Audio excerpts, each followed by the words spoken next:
Heto na po ang 5 na unang nag-comment at 5 napili ko. Comment lang po kayo at kahit hindi kayo una baka mapili ko kayo sa shoutout. At ito na ang una na si Lodi Anisa Dico, Lodi J. Zumo Jr., Lodi Bien Tyrone, Lodi Leo Sibal, Lodi Rezero, Lodi Sirius Torpedo, Lodi Aldrin Carpa, Lodi Manellen Banyal, Lodi Jessa Cabando, Lodi Kempi Edulan, Lodi April Roy Capuras, Lodi Red Distro, Lodi Arvin Gaspay, at Lodi Kupal Arthur Limson. Maraming salamat po sa inyong lahat at kung bago ka pa lang dito, baka naman. Ika-164 na kabanata, sa pagpapatuloy. Pinakalansang nito ang 2 bilog na bagay na hawak niya. Nakangiting sinabi naman ng matabang ito na ho, nagawa mo pang dalhin siya hanggang dito sa bundok ng Wudang. Ang pagmamanipula sa taong ito, siguradong kakaibang karanasan yan. Tumugon itong naiinis na anong karanasan ang pinagsasabi mo. Pagod na ako. Malapit na tayo, kaya saka ko na lang siya hahayaan na umakyat ng mag-isa. Tumawa ito na kinurot ng 2 niyang kamay ang tiyan na sinabi na mag-isa. Wala ang baliw na soul bell na yan. Pero, kapag napawi mo na ang iyong soul summon ng commanding art, tiyak na isang kahangahangang tanawin yun. Tumugon ito sa kanya na kalokohan. Iniisip mo ba na pinakain ko yan ng pagkain na may halong soul summoning pills sa loob ng ilang araw, at ginamit ang mind commanding art matapos punuin ang kanyang kulungan ng soul commanding scent ng walang dahilan? Inalag niya ang bilog na bagay na ito na sinabi pa na ang deranged soul bell ay isa na lang pandagdag na palatandaan mula nang gamitin ko ang soul summoning mind commanding art sa heavenly demonic cage. Dagdag pa nito na ang hayop na yun ay tuluyan ng nahuli. Sinabi pa nito na ngayon, iisa na lang ang alingaw-ngaw na natitira sa ulo ng baliw na yon. At iyon ay ang pumatay at pagkatapos makikita ang espada ng matanda na itinutok niya ang kanyang espada sa langit, at biglang sumiklab mula rito ang isang enerhiyang dilaw, na kumikislap at tila mga pasabog sa kalangitan. Bawat kidlat ng liwanag ay bumabalot sa paligid, na nag-iiwan ng bakas na parang apoy sa hangin, habang ang tunog ng puwersa ay dumadagundong sa bawat sulok ng bundok. Ang eksena ay kahanga-hanga, puno ng lakas at misteryo, na tila ang kalangitan mismo ay tumutugon sa kanyang kapangyarihan. Na tinatawag niya itong extreme philosophy heavenly net. Mula sa malayo, makikita ang eksena, at hindi maiwasang mamangha at magtaka ang mga nakamasid.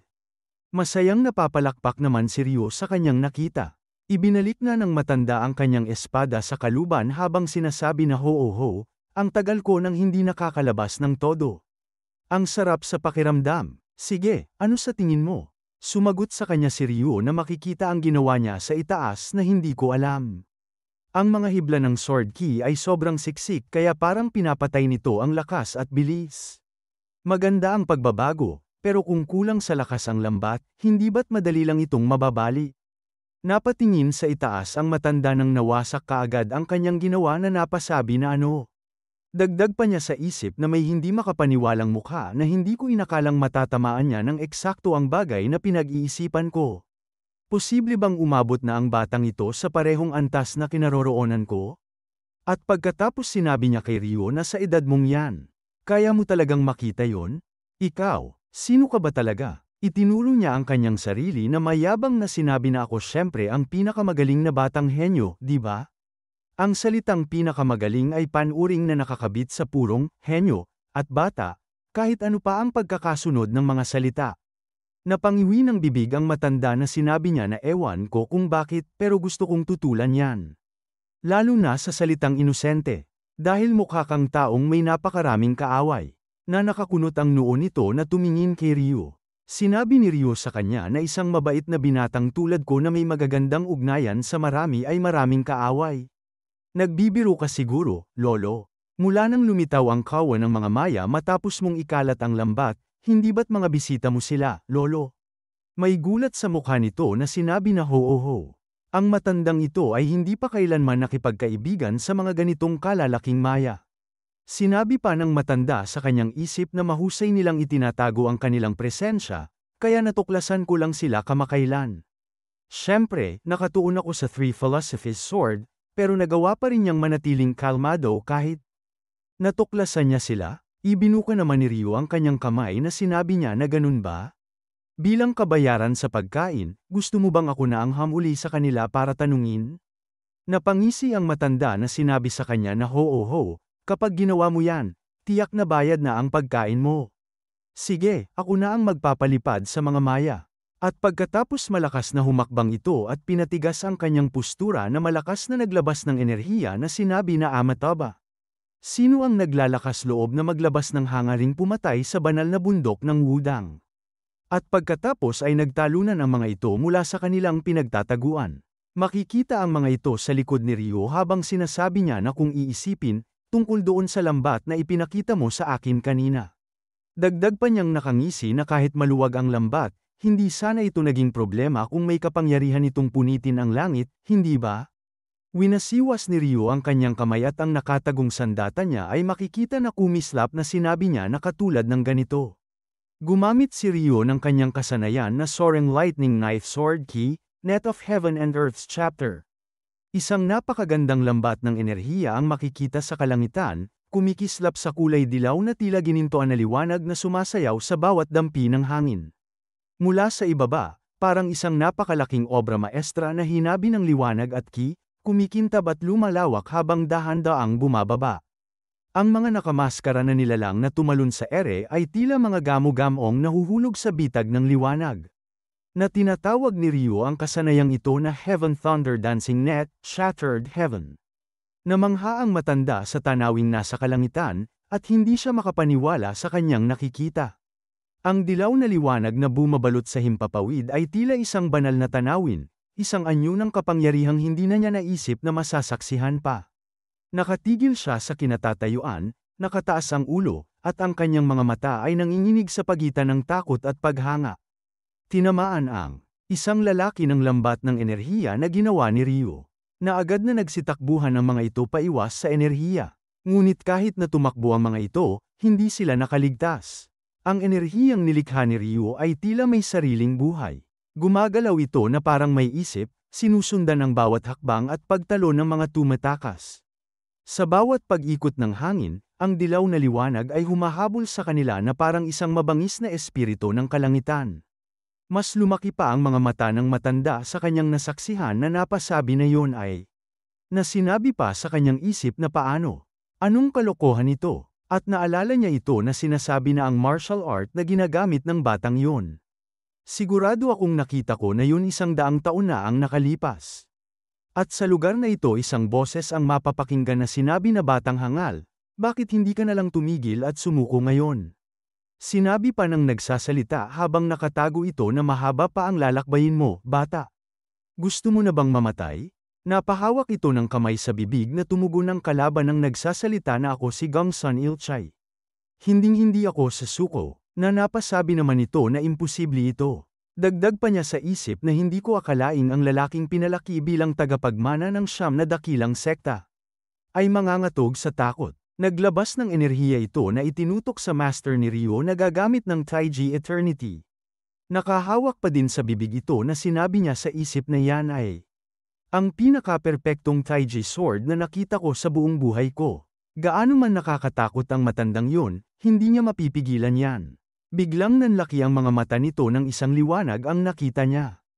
At makikita ang kalaban ng kanyang master ay tinamaan ng napakaraming kidlat na enerhiya na ikinasigaw nito ng sakit. At pagkatapos ay bumagsak ito sa lupa. Sinabi ng master ni Ryo na ikaw, bata dyan. Hindi ko siya pinatay, kaya bilisan mo at alisin mo siya rito. Agad na binuhat niya ito sa likod habang sinasabi sa isip na paano. Paano nagawang maabot ng isang tao ang ganoon ang antas? Makikita ang mukha nito na hindi makapaniwalang sinabi na sigurado akong pinunit ng matandang iyon ang langit. At ibinagsak niya ang pag-asa ng 9 na dakilang sekta sa kawalan gamit lamang ang isang galaw. Napangiti siya na may halong takot na sinabi pa na natagpuan ko na ang panghabang buhay kong layunin. Ang matandang yun lamang ang nakakaalam na pinagmamasdan ko siya ng palihim noong araw na yon. At pagkatapos ay nagsanay ito ng kanyang espada na sinabi pa sa isip na sinilyuhan ko sa aking puso ang pangyayaring iyon. At hindi ko na kailanman binanggit muli. Dagdag pa niya na dahil bilang karangalan ng Wudang sect, gamit ang aking espada, nais kong gawing akin ang nag-iisang galaw ng matandang hindi ko kilala, ang galaw na tumatak sa aking isipan at hindi ko kailanman nakalimutan. Sinabi pa niya sa isip na at sa huli, nais kong malampasan yon. Nakababa ang kanyang espada na makikita ang anino ng master sa likod niya na sinabi pa sa isip nito na matapos kong pagtuunan nito sa loob ng 100 taon. Nakabuo ako ng isang galaw na kahawig ng galaw na yon. Ang Three Philosophies Taiji Sword. Gayunpaman, hindi ko maiwasang maramdaman na may kulang pa rin dito. At saka, biglang dumating sa akin ang isang malinaw na pagkaunawa. Iyon ay kalayaan, ang pagkakaisa ng langit at lupa. Ang walang hangganang kalayaan na hindi nakatali sa kahit ano, ay nakapaloob sa nag-iisang galaw ng matandang yon. Balik sa matanda na nakakunot ang noo nitong nakatingin sa kanyang sinabi sa isip na mula noong araw na yon. Sinikap kong lampasan ang lahat ng nakakabigat na mga alituntunin at batas, at subukang mahuli ang kalayaang iyon sa aking espada. At pagkatapos napasigaw ito sa kanya na paano mo nagawang isagawa ang galaw na yon ng ganon. At ano ang kulang sa aking espada? Lumingon sa kanya si Ryo na ibinuka ang palad na sinabi na hindi pa malaya ang espada mo, lolo. Masasabi ko bang hindi ito malaya dahil ito'y nakatali sa obsesyong kailangang maging malaya? Napatingala ang matanda na nagkaroon ng bitak ang kanyang paligid, na sinabi pa niya sa isip na naiintindihan ko na. Kaya pala ganun, dahil sa pasan-pasan kong dala noong araw na yun, at pagkatapos nabasag niya ang kadena na gumagapos sa kanya habang ito ay malakas na tumatawa. At isang napakalakas na enerhiya ang biglang kumawala mula sa kanyang katawan habang siya ay dumipa, umaalingaw-ngaw sa paligid na parang alon ng kulog na dumadagundong sa himpapawid. Ang lupa ay bahagyang umuga, at ang hangin ay napuno ng nakakabinging puwersa na tila nagmumula sa kaibuturan ng kanyang kaluluwa. Napalagay ng isang daliri si Ryu sa kanyang tainga habang sinasabi na grabe talaga. Ang matandang to, puno pa rin ng enerhiya. At pagkatapos hinawakan niya ang lalaking ito habang sinasabi niya na kung ganun, mukhang panahon na para magpakawala ako ulit matapos ang matagal na panahon. Sabi nila, ang mga tulad mo ay hindi nagsasalita kahit anong mangyari. Gusto kong makita kung totoo nga ang mga sabi-sabi tungkol sa iyo. At kung hanggang saan ang kaya mong tiisin, at kung hanggang saan mo kayang sumabay sa ihip ng aking enerhiya. Kahit anong gawin ko mula ngayon, makakayanan mo pa rin kahit ano, hindi ba? At dito na po nagtatapos ang ika-164 na kabanata.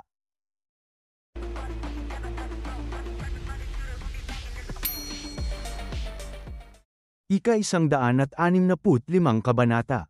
Sa pagpapatuloy, nakangisi si Ryo na sinabi niya na kahit anong gawin ko mula ngayon, makakayanan mo pa rin kahit ano, hindi ba? Namutla ito na pinagpapawisang gustong magsalita ngunit may takip ang kanyang bibig. Naglalabas ng itim na aura si Ryo na sinabi pa niya sa lalaki na maaari bang sasabihin mo sa akin ang lahat, kaya gusto mong alisin ko ang busal sa bibig mo? At gusto mo ring patayin ang sarili mo tulad ng iba? Mariing umiling naman ang lalaking ng ulo. Napahinga si Ryo na napahawak sa ulong sinabi na huwag kang magsinungaling. Kahit nakalak ang lahat ng pressure point mo, basta't malaya pa rin ang bibig mo, kaya niyong tapusin ang sarili niyo kahit anong oras. Dagdag pa niya na makikita ang kanyang mata habang nakahawak sa ulo na at kahit na nagsasabi ka ng totoo, hindi mo dapat ginagawa ito, Ginoo. Kahit ano pa ang gawin ko sa ulo mo, balikat, tuhod, o mga daliri sa paa. Kalamnan, sistema ng pagtunaw, sistema ng paghinga, sistema ng puso at daluyan ng dugo. At iba pang mga sistema, kahit ano pa ang kondisyon nila hindi ba dapat ipakita mo ang pagiging propesyonal at siguraduhin na hindi ka magbubunyag ng anumang lihim? Na makikita itong nanlaki ang mata na namumutlang pinagpapawisan. At pagkatapos lumingon siya at sinabi na hindi mo rin ba iniisip yun, lolo? Tumugon ito habang may hawak na mga kahoy na hoho, hindi lang ako ang kailangang maglinis ng mga bakas ng pagkain natin. Marami rin akong iniisip, kaya medyo abala ako ngayon. Wala akong nakita. Ngumisi si Ryo ng kakaiba na sinabi niya na narinig mo ba yon? Tinatawag yon na tahimik na kasunduan. Ibig sabihin, sang-ayon rin ang lolo. Mabilis na namang umiling ng ulo ang lalaki. Sinabi pa ni Ryo habang susuntukin niya ito ng malakas na huwag mo akong biguin. Na makikita ang kanyang kamao na mabilis na tatama na may kasamang kidlat. Napapikit ang matanda na sinabi niya na yon ay totoo, pero hindi totoo. Makikita ang larawan na ito bilang kapalit ng pagbubog ni Ryo sa lalaki na mariing binabayo. At pagkatapos ay isang malakas na pagbayo ang makikita na halos magtalsikan ang mga ito. Na masaya niyang paulit-ulit itong binabayo na ikinasigaw nito ng sakit. Napasabi naman ng matanda na uulan na ba agad? Hindi ko pa nakikita ang buwan, pero nagdidilim na. Dagdag pa niya habang nakatingin kay Ryu na tapos ka na ba? Tumugon siya habang pinapagpag ang kamay na konti lang ang pinisil ko sa kanya. Ngayon na naalala ko, may isa pang lugar na kailangan talaga ng mortar ko. Mabilis siyang tumatakbo habang kumakaway na sinabi niya na kaya, hanggang sa muli, lolo. Salamat sa pagkain. Tumawa ito na sinabi na sige. Aasahan ko na ang susunod nating pagkikita. Dagdag pa ni Ryu habang papaalis na Dahil nasa gitna ka na ng paglilinis, abalahin din kita sa kabilang bahagi. Natumugon ang matanda na okay. Dagdag pa ng matanda na naiisip niya ito na seryoso. May 3 gago na hindi nagawang magpakamatay dahil hinimatay lang sila. Mabilis din itong umalis na habang sinabi na sa anumang kaso. Mukhang kailangan mong bumalik sa sekta kasama ko. Sinabi pa niya na nagtataka ako kung ano ang mangyayari para maging ganito kabigat ang hangin. At mula sa malakas na pagtalon ni Ryu agad siyang napahinto. Napatingin siya sa harapan na napasabi na Nakita niya pala ang mga nakabulagtang mga lalaki sa daan na may mga takip sa mukha. Habang nakikipaglaban sina Gangsang at Jin napasabi ito na first senior. Ang ibig kong sabihin na official bi Ryu yun. Seryosong napasabi si Ryu na ano ito. Kayo ay may mga sugat. Sinabi naman ni Okyon na dahil ito ay isang ambush. Dagdag pa ni Haryong na bi Ryu yun, opisyal. Bakit nandito ang isa sa mga taga-Heavenly Righteous Group? O hindi, bakit nakatayo ka lang dyan? Gusto mo ba talagang mapatay? Napangiwi ng bibig si Ryu na naiinis na naglalabas ng enerhiyang sinabi na ang lakas ng loob ng mga hayop na ito. Sinabi rin ni Nohak na teka, hindi ito espesyal na abilidad. Ang mga walang hiyang parang pulubi na yan. Bigla silang sumugod ng walang anumang babala. Sinabi naman sa kanya ni Jium na Nohak, tama na. Wala kang karapatang mangutya sa mga pulubi. Napatingin din si Tang Sam na sinabi nito na sigurado akong hindi ako nasaktan. Kagat lang ng lamok kanina. Naiinis namang sinabi ng kanyang kapatid na si Moonhye na manahimik ka na lang dyan, tanga. Sinabi din ni Sansan na pero seryoso, bigla kaming inatake ng mga salot na yun habang lahat ay naliligo o nagpapahinga. Sinabi pa ni Hyunwon na first senyo, hindi niya ito itunuloy. At sinabi na lang na opisyal bi Ryu yun. Mag-ingat ka, ang mga assassin na ito ay biglang tumalon sa ere. Bawat isa ay may hawak na matatalim na espada na nakatutok diretso sa kanya. Hindi nag-atubili ang mga mandirigma, sa kanilang mabilis at sabay-sabay na paglusob. Lumiwanag ang mga mata ni Ryu habang pinipilit niyang kontrolin ang galit na dumadaloy sa kanya. Bawat salitang lumalabas sa kanyang bibig ay puno ng matinding pagkainis. Na sinabi niya na mga walang hiya kayo. Naglakas loob ba kayong mag-iwan ng gasgas sa mga gamit ko? Na makikita ang mga mukha ng Red Vermilion Squad na may gulat. Pinalabas ni Ryu ang kanyang nakatagong sandata na itinutok sa langit. Gaya ng ginawa niya kanina, nagpalabas siya ng dilaw na enerhiya na may kasamang kidlat, na mabilis na gumapang pataas hanggang sa langit. Ang liwanag ay kumikislap at nag-iiwan ng matinding init sa paligid. Na ang kasanayang ito ay tinatawag niya na Soaring Lightning Knife. Sword Lightning Slaughters Chapter. Tinamaan niya ang mga ito kahit nasaan man sila. Tila ulan mula sa langit, bumagsak sa kanila ang mga enerhiya, bawat patak ay may kasamang kislap at init na nagdudulot ng matinding pinsala. Hindi nila maiiwasan ang biglaang pag-atake. Ang bawat sandali ay puno ng panganib, at ang kapangyarihan ng enerhiya ay sumasaklaw sa buong paligid, na para bang walang lugar na ligtas. Na tinatawag niya itong Phoenix Flash ang Lightning. Patuloy sa pagbagsak ang kanyang enerhiyang may halong kidlat, na tumama sa mga natitirang kalaban. Napatingin si Hyun, Won, Nohak, at Hwangbo sa mga bumabagsak na kalaban sa kanilang harapan. Napatingin din si Haryong sa kalaban ng mga bumagsak ang mga ito na nagtatakang sinabi sa isip na ito ay imposible. At pagkatapos humawak si Ryu sa balikat nito, napalingon si Gangsang sa kanya ng mabilis. Seryosong tinanong niya ito na ano ang nangyari sa iba. Tumugon si Gangsang sa kanya na ang elder na si Blaze Blade ay pumunta upang bigyan si Junho at ang Heavenly Righteous Group ng karagdagang aral. At ang 3 Absolute Swords kasama si Lady Lee Jinseol ay sumama rin roon upang mag-obserba. Mula naman sa likod ni Ryo sinabi ni Haryong na hindi naman kalayuan ang lugar na yun mula sa teritoryo ng Wudang, kaya dapat ay ligtas sila. Saka, bakit ka nga ba pumunta rito mag-isa sa halip na sumama sa Heavenly Righteous Group? Dagdag pa nito sa isip na ano ba to? Bakit ko pa siya tinatanong niyan? Alam kong may kakayahan siya, pero, kanina lang, ano ba yun na parang sandata na kayang pabagsakin lahat ng kalaban? Mabilis na lumingon si Ryo na agad niyang sinabi na kung gayon. Nasaan naman si Lady na? Natahimik lang na nagtataka si Haryong, at nang hindi siya sinagot nito, agad na bamaling kay Gangsang na sinabi niya na asan siya? Na tumugon nito na tumuro sa unahan na sinabi na noong wala si Lady Jinseol dito, sinabi niya na mag-iikot siya mag-isa at umakyat sa bundok na yon. Nanlaki naman ang mga mata ni Haryong sa ikinilos ni Ryo nang mabilis siyang umalis. At pagkatapos makikita ang bundok, madilim ang kalangitan at may kasamang kidlat, at ang hangin sa mga bundok ay ramdam na malakas.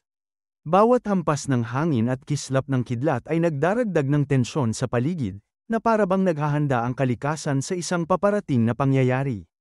At ayalang sandali pa ay bumuhos ang ulan, na makikita ang kuwebang ito. At sa loob ng kuweba ay naroroon si Yeren na basa na nakahawak sa kanyang braso habang nakasandal sa kuweba. At dito na po nagtatapos ang ika-165 kabanata.